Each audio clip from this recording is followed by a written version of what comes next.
எப்போதும் ஏதாவது பிரச்சனைகள் இருந்து கொண்டே இருக்கிறதா? அப்போ இந்த பதிவு உங்களுக்குத்தான். பரபரப்பான வாழ்க்கையில் ஓடிக்கொண்டே இருக்கிறேன். பல பிரச்சனைகள்.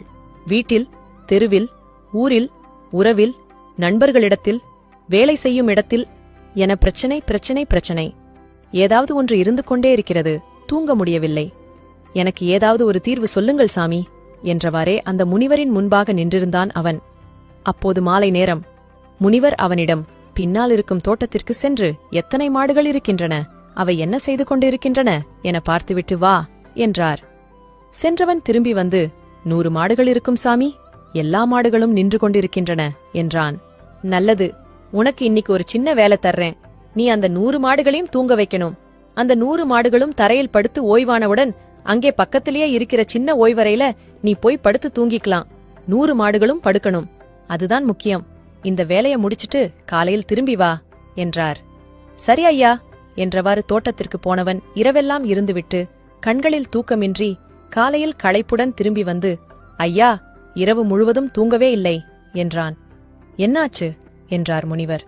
100 மாடுகளையும் படுக்க வைக்க படாத பாடுகள் பட்டும் முடியவில்லை. சில மாடுகள் தானாகவே தரையில் படுத்துவிட்டன. சில மாட்டை நான் மெனக்கெட்டு படுக்க வைத்தேன். ஆனால் அனைத்து மாட்டையும் படுக்க வைக்க முடியவில்லை. சிலது படுத்தால் சிலது எழுந்து கொள்கின்றன.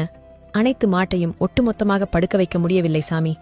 அதனால நான் தூங்குவதற்கு போகவே இல்லை. இரவு முழுவதும் தூங்கவும் இல்லை என்றான். முனிவர் சிரித்தபடியே, இதுதான் வாழ்க்கை. வாழ்க்கையில் பிரச்சனையை முடிப்பது என்பது மாடுகளை படுக்க வைப்பது போன்றது.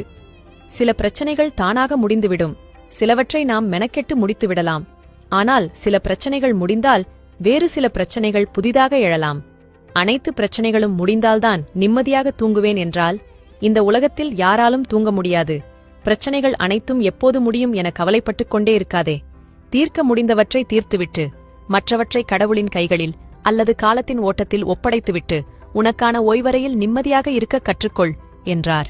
முனிவரை வணங்கிவிட்டு சென்றவன் சில நாள் கழித்து வந்து, முனிவரிடம் சில மாடுகள் படுக்கவில்லை என்றாலும் நான் நிம்மதியாக படுத்து உறங்குகிறேன் என்றான்.